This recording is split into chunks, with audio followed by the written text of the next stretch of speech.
Hello everybody, welcome back to Flag/Fan Friday. Hope you liked the North Korea episode. Quick little side note, if you actually do end up meeting a North Korean in real life, which is not a very common occurrence, but if you do not call it North Korea to them, you have to call it DPRK. They prefer to be called DPRK, Democratic People's Republic of Korea. And yes, there's a lot of other things I forgot to mention about North Korea, but I tried to keep it as objective as possible. But I will admit, yeah, I mean, legislatively, it is kind of an interesting country and how they act on policies and how they operate. Anyway, I'm just kind of rambling, so let's just jump into it, the flag and stuff. Without further ado.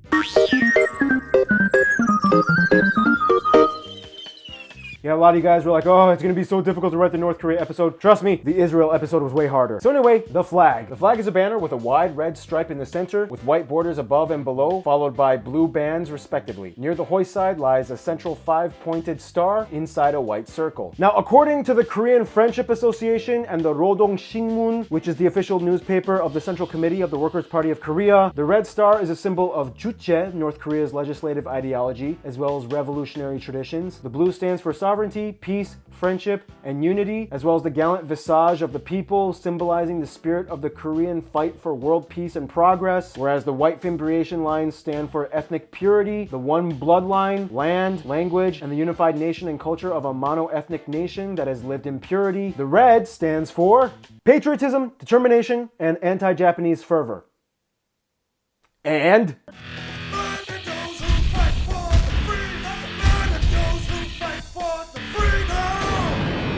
once again, thank you, Ken, for making that animation at the very last second, right before we flew to Canada to do the geography. I was like, oh, Ken, we need another animation. He's like, on it. Follow him on Instagram if you want. Now, keep in mind, before this flag, they actually used the same flag as South Korea, the Taegukgi. Then all that crazy stuff happened and they changed it. Also, you might see this flag a lot. It's the flag of the Workers' Party of Korea, which is basically the flag of the ruling party of North Korea, which is run by the Kim family. It even has its own monument in Pyongyang. So anyway, the coat of arms. As you can see, the emblem has a very similar format to the emblems of other former Soviet-influenced republics and countries. First, you have the radiating red star positioned above Mount Paektu, positioned above the Supung Dam located on the border with China, which was actually built by the Japanese during colonial times, but they kept it because it kind of symbolizes self-reliance. Flanked by 2 ears of rice on each side and a red ribbon that reads Chosun Minjujuwi Mingon Hwaguk, which means the Democratic People's Republic of Korea. Prior to this, they had 2 other emblems, one containing another power plant and the other one containing a unified Korean peninsula, but they kind of ditched it in favor of this one. So that's about it. As you can see, North Korea follows a lot of symbolism that is kind of influenced off of Soviet-era imagery, but ultimately the message that they're really trying to portray is self-reliant. So you know what that means? Now it is Geograph fan mail time! Alright, so this week we got some really cool stuff from some really interesting places. I can't wait to show you guys. Alright, you know the deal. We always start off with postcards first. Alright, this first one, it's a holographic postcard from Kevin from Hong Kong. This postcard is from John from Turkey, but he visited Lisbon, Portugal. This is from Nicole, who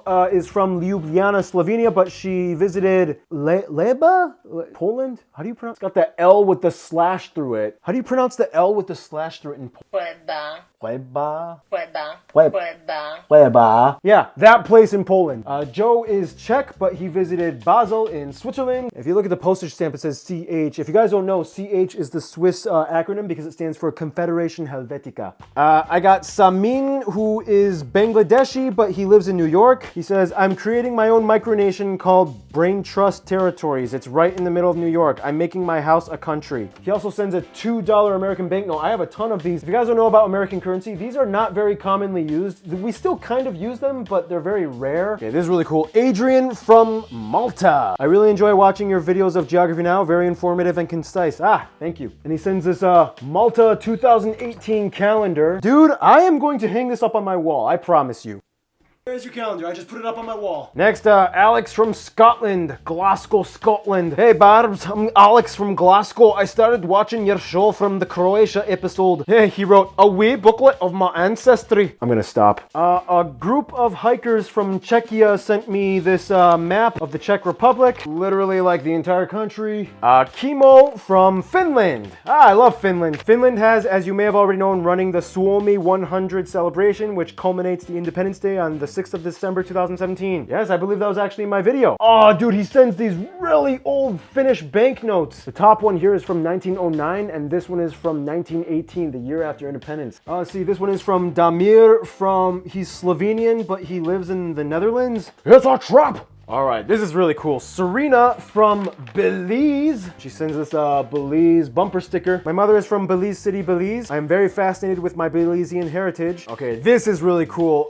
This is Yante or Jonte. I don't know how to pronounce your name exactly. He's from Antigua and Barbuda. I've never gotten anything from you guys before. I've been subscribed since my home country and I love all the videos. He also sent some coins of the East Caribbean currency. I don't have these yet. They're so light. They're like made out of aluminum. And he even drew me with the Geography Now logo. Represent your country. Okay, now this is a really interesting one. When I got this letter, I noticed it didn't have a specific country or state applied in the address. It had the acronym FPO. And the guy at the post office told me that stands for like a military base. And when I opened it, I found this. Miguel, who lives in Guam. He is currently serving in the United States military as a sailor in the Navy, and he is of Filipino heritage. He sends these awesome postcards from Guam. Oh, this beautiful map of Guam. He writes a pretty long letter about just all these fascinating things about his life and his experiences. And finally, this one takes the cake. I got an actual package from Tristan da Cunha, the most isolated inhabited island in the world. I never would have thought I'd get something from this island. Oh, a lot of stuff. Okay, whoa. Tristan da Cunha flag. These really cool postcards of Tristan da Cunha. Oh my gosh, a Tristan da Cunha t-shirt. Hey Paul, I'm a regular viewer of Geography Now, and I wanted to send you a package of souvenirs from Tristan da Cunha, the most isolated inhabited place on the planet. I am not from the island, yet I am visiting for my second time. Been there twice. It's really hard to get there. The photo is me at Pig Bite near Big Point. I am sure you would do the Islanders proud if you produced a show about Tristan. Huh, you know what? Maybe I should do that someday. From a Canadian fan, Craig. Dude, Craig, you are so lucky to visit Tristan da Cunha. You are so lucky. Man, you probably got on a boat for like 2 weeks or something, right? It is so hard to get here. All right, so that's it for today's episode. But before we go, you know what time it is? It is return address contest. I put all your return addresses in this bag and I pick one out, and whoever wins, I send a little gift to. I am not gonna look. I'm not gonna look. Let's see. Alexa from Serbia, you just won. So thank you everybody for sending all this cool stuff, putting your countries and hometowns and areas you visited on display. I love doing that. In the meantime, you've just been flagged. Stay cool. Stay tuned.